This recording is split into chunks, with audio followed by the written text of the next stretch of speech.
Put your hands where we can see them. The officer's voice cut through the quiet suburb like a crack of thunder as Malcolm stood frozen in front of his own home, wallet in hand, heart pounding. Behind him, his dog barked once, and across the street, the woman who had called 911 crossed her arms, certain she'd done the right thing.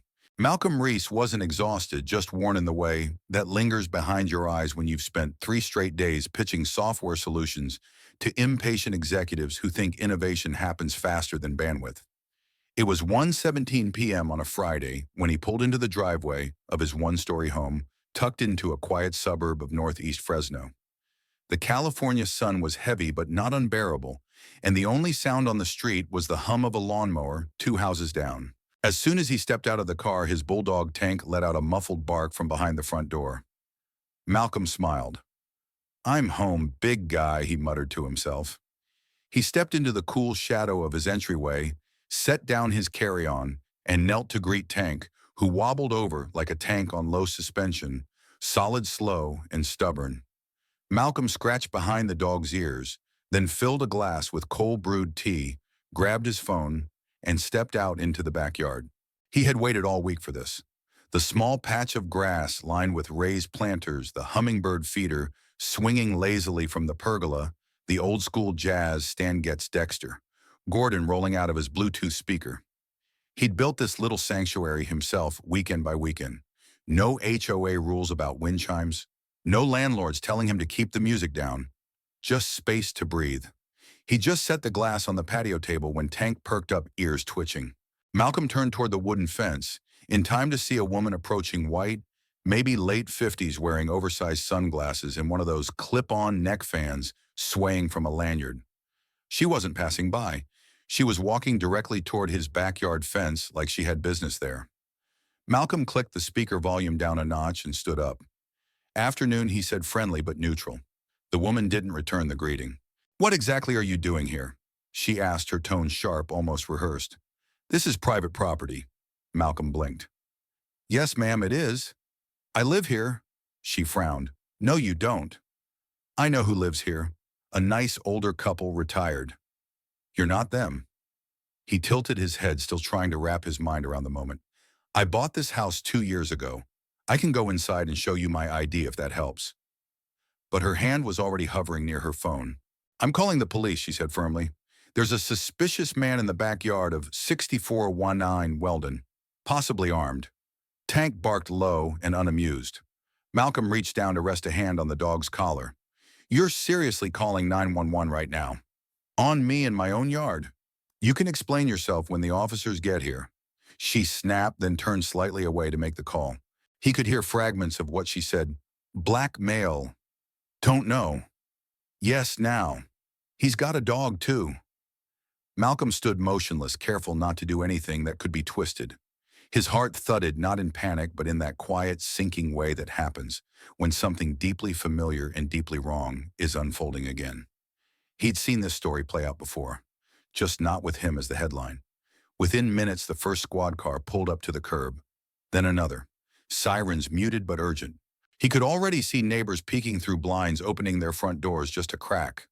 The woman, who still hadn't introduced herself, walked around to the front to meet them, pointing toward the backyard. Malcolm took a deep breath, grabbed his wallet, and walked to the front yard with his hands visible. "Sir, stay where you are," one of the officers barked. "I live here," Malcolm said calmly, raising both hands slightly. "I can prove it." The tension was already in the air, thick as the heat. 2 officers approached. One tall, clean-shaven, mirrored sunglasses, the other shorter and wider hand near his belt. "Name," the taller one asked. "Malcolm Reese." "I live here." "Do you have ID?" "I do. In my back pocket. May I reach for it?" A pause, slowly. He did. Wallet out. License passed over. The officer looked at the address on the license, then up at the mailbox. The shorter officer scanned the yard like he expected to find something hidden, or someone. Just then the woman reappeared. "Officers, thank you for coming. I caught him back there. I didn't recognize him. He was acting odd." "Ma'am, do you live nearby?" the second officer asked. "I walk this alley every day. I know who lives here." "You just said you walk the alley," Malcolm interjected. "So you don't live on this street. and you just trespassed into my yard. She crossed her arms. The people who used to live here, Betty and George, I knew them well. You're not them. That sentence, that tone. Malcolm didn't flinch, but he felt every inch of what she meant. Sir, the taller officer said, would you be willing to show us some mail or anything else inside to verify residency? Absolutely. I've also got a doorbell cam with footage of her walking up, accusing me and making the call. He led them inside. The woman followed, but Malcolm turned. No, you're not coming into my home. The officer gently extended an arm to stop her. Ma'am, we don't need you inside. Malcolm retrieved 2 unopened letters addressed to him and pulled up the footage on his phone. The room was silent except for the saxophone still softly playing from the speaker outside. The video showed everything: her approach, her words, her call, her refusal to believe. The tall officer nodded slowly. This does check out. The other added, we'll have a word with her outside. Malcolm followed. The woman stood waiting on the sidewalk. Well, she asked. Mr. Reese owns this home, the officer said flatly. He provided valid ID, address matching mail, and camera footage. Her face twitched. But he doesn't look like that's enough, the officer interrupted. You made a false report and trespassed. You're lucky he's not pressing charges. She muttered something about the HOA and stormed off. Malcolm stood still, eyes locked on the ground for a moment. Then he looked up. Thank you, he said to the officers, his voice even. They nodded and left. Back inside, Malcolm locked the door, sat down at the kitchen table, and played the footage again. Not to watch her, but to remind himself that he hadn't imagined it. It had happened. All of it. Tank pressed his head into Malcolm's leg. Later that night, he called his sister in Oakland. You're not going to believe this, he said. He told her everything. She listened, then paused. You recorded it right every second. Post it. I didn't ask for attention. Exactly. But if you stay quiet, she wins twice. You're not the first. You might just be the first with proof. He didn't say anything right away.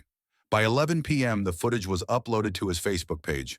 No edits, no background music, just truth.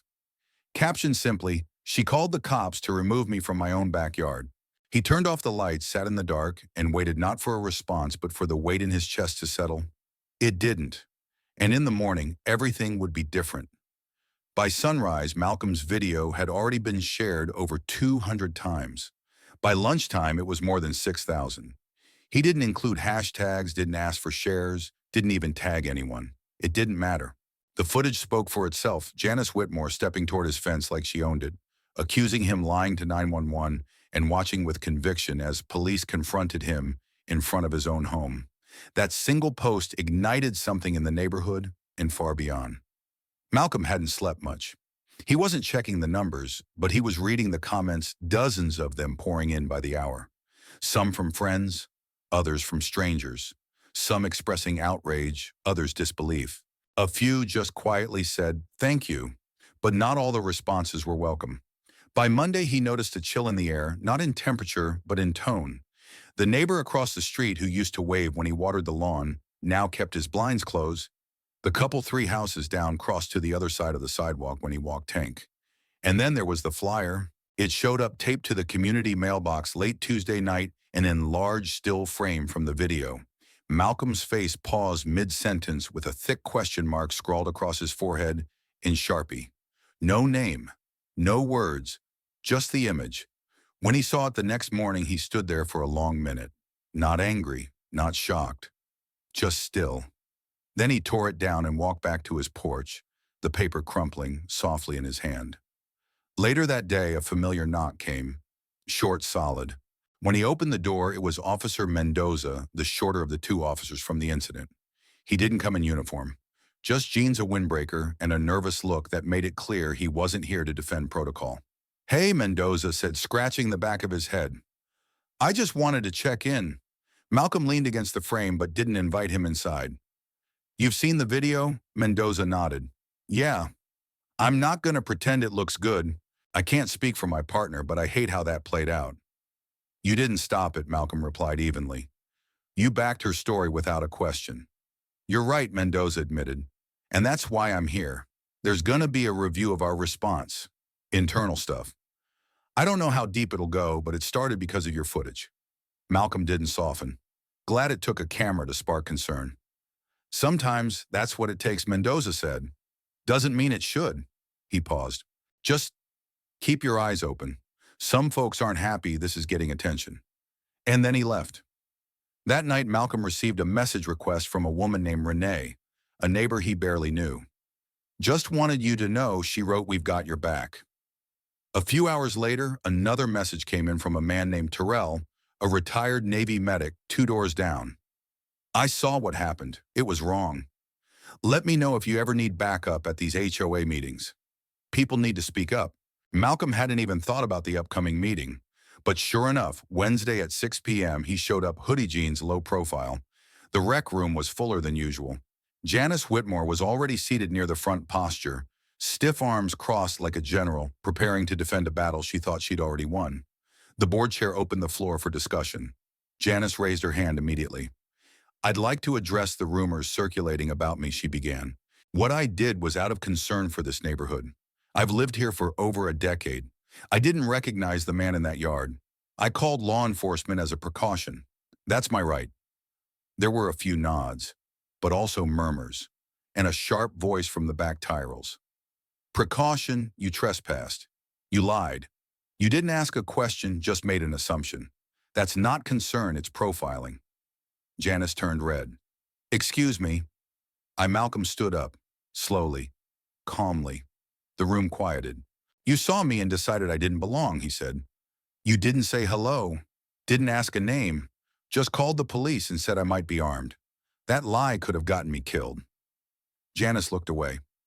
I've seen that happen to people who look like me, Malcolm continued. We don't get the benefit of doubt. We get sirens, guns drawn, headlines if we're lucky. The board chair interjected, asking for order, but no one was interrupting. The silence was heavy. Listening. I'm not here for revenge, Malcolm said.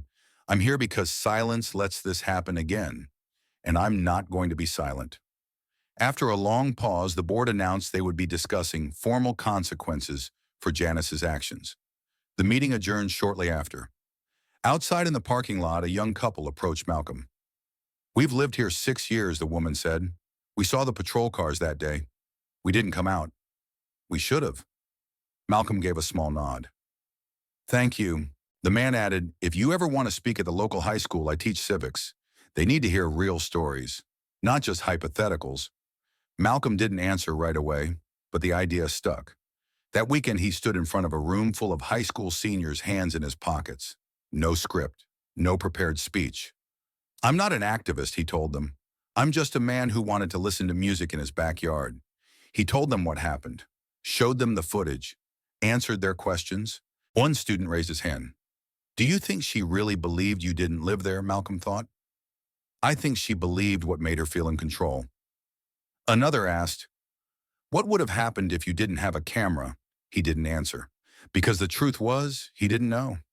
Afterward, a student approached him quietly. I showed the video to my mom. She cried. She always tells me to keep my head down. Now I get why. That hit Malcolm harder than any headline. Back home, messages kept coming, some short, some deeply personal. People from Atlanta, Chicago, Houston writing, it happened to me too. A woman from Vermont said her son had been mistaken for a stranger outside his own school. A retired firefighter from Colorado said he'd been accused of breaking into his own cabin. Malcolm started a notebook. Every name, every story, every message that said, you reminded me I'm not alone.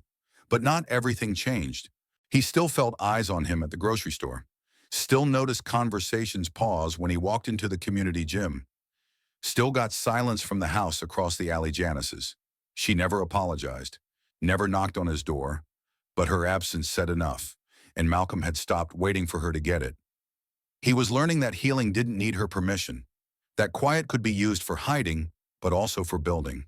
The attention hadn't faded, not yet. Local journalists reached out. One paper ran a headline, man accused in his own backyard, now speaks for many. Malcolm didn't feel like a voice for anyone but himself, but maybe that was enough. The truth wasn't loud, it was consistent. It kept him grounded when the spotlight felt like too much. And soon that truth would carry him to a place he never expected, a place where silence was no longer an option, and his backyard was just the beginning. By the end of that week, Malcolm found himself sitting on the edge of his bed each night, the glow of his phone screen lighting his face, reading stories from strangers who felt like they knew him. A woman from Baton Rouge told him her son had been stopped outside their own home. A black teacher from Minnesota described the way her neighbors asked if she was new to the neighborhood every other month. A man from Michigan wrote, "Your story didn't surprise me, but it made it harder to keep quiet about mine." Malcolm didn't reply to all of them. He just read, then wrote, page after page in a black spiral notebook he kept beside his bed, names, dates, thoughts, fragments of messages. At first it felt like therapy. Then it felt like responsibility. The weight wasn't crushing, it was steady, constant, like the feeling of carrying something valuable that no one else sees until you speak it aloud.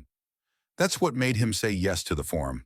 It was hosted at an old community center a few blocks from his street, chairs arranged in a loose circle. No microphones, no press. Just people, neighbors, residents from nearby blocks, a few students from the local high school, a pastor, even one of the police officers, not Mendoza, but a younger guy in uniform who didn't speak much. Malcolm sat near the back, at first notebook in his lap. He listened. A white woman described how she'd realized she never learned her neighbors' names unless they looked like her. A man admitted he didn't step out when the squad cars came because he thought it wasn't his place. A Latina mother shared how her teenage son now takes the long route home just to avoid looking suspicious. Malcolm felt the energy in the room shift, soft, raw, uncomfortable. Finally, when someone asked, "Why does it take a video for people to care?" Malcolm looked up. "Because silence is easier to ignore," he said, voice calm but clear. The room quieted. "I didn't want attention. I wanted peace. But she decided I didn't belong where I live. She saw me and she saw a problem. Not a person, not a homeowner, just a threat." Someone asked what he hoped would come of all this. Malcolm paused. "I hope the next time someone sees someone who doesn't fit their picture of belonging, they ask a question before making a call. I hope people realize how fast things can go wrong, and I hope folks understand that silence, even polite silence, protects no one." The room exhaled as if they'd been holding their breath. When the forum ended, no one rushed out. People lingered, thanked him. One woman, probably in her 70s, placed a hand on his arm and said, "You said what I've been trying to put into words for years."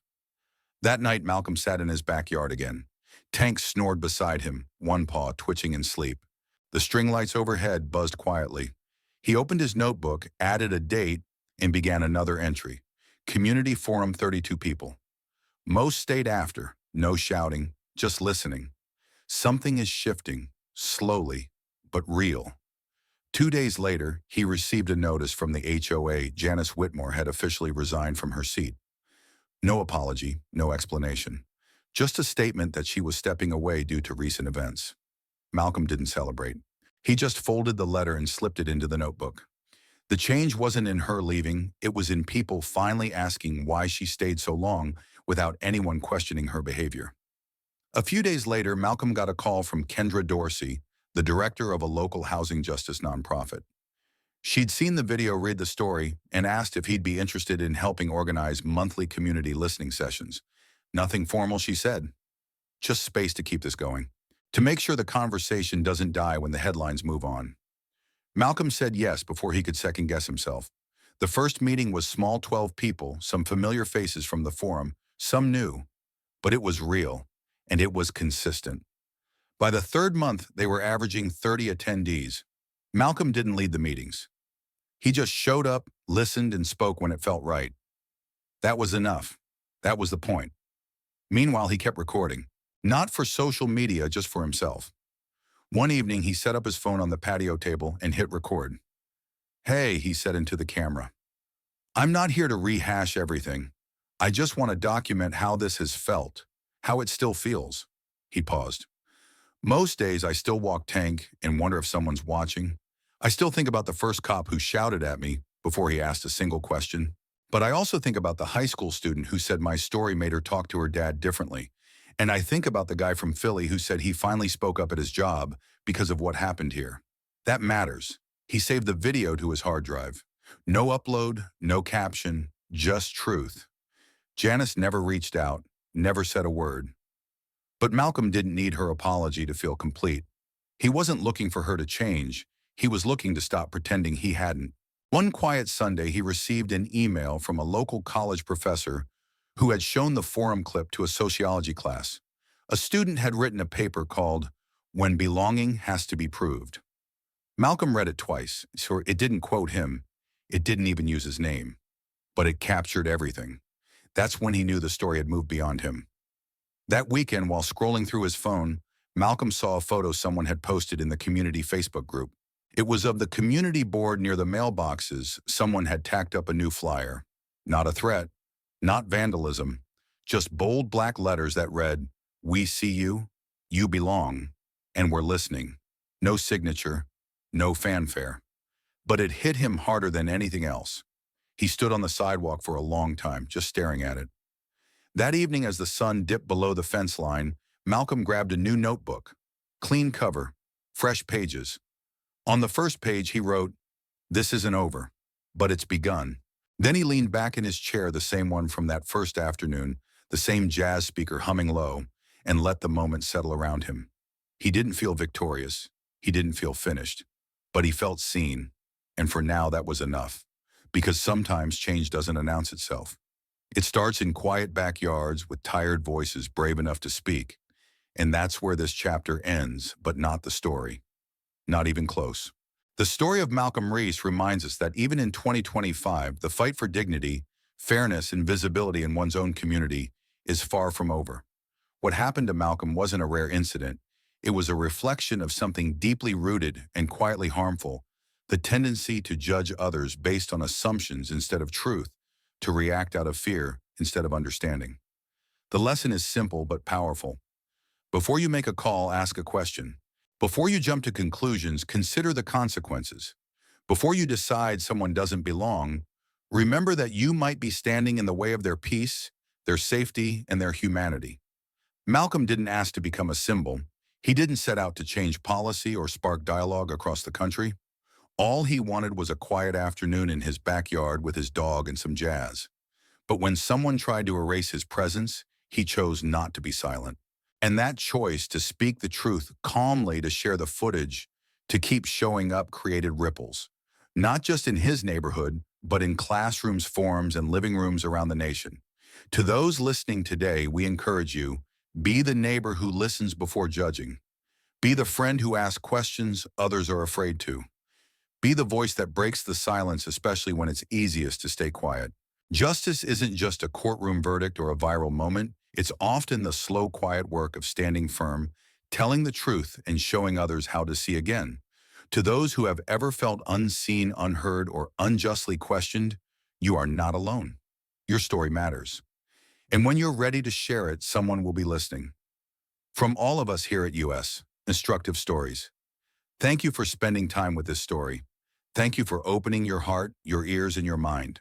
Every time you choose to engage, to reflect, and to grow, you're helping build the kind of world where stories like Malcolm's become less common and where everyone is truly seen for who they are. Until next time, take care of each other, speak with honesty, and never underestimate the power of standing in your truth.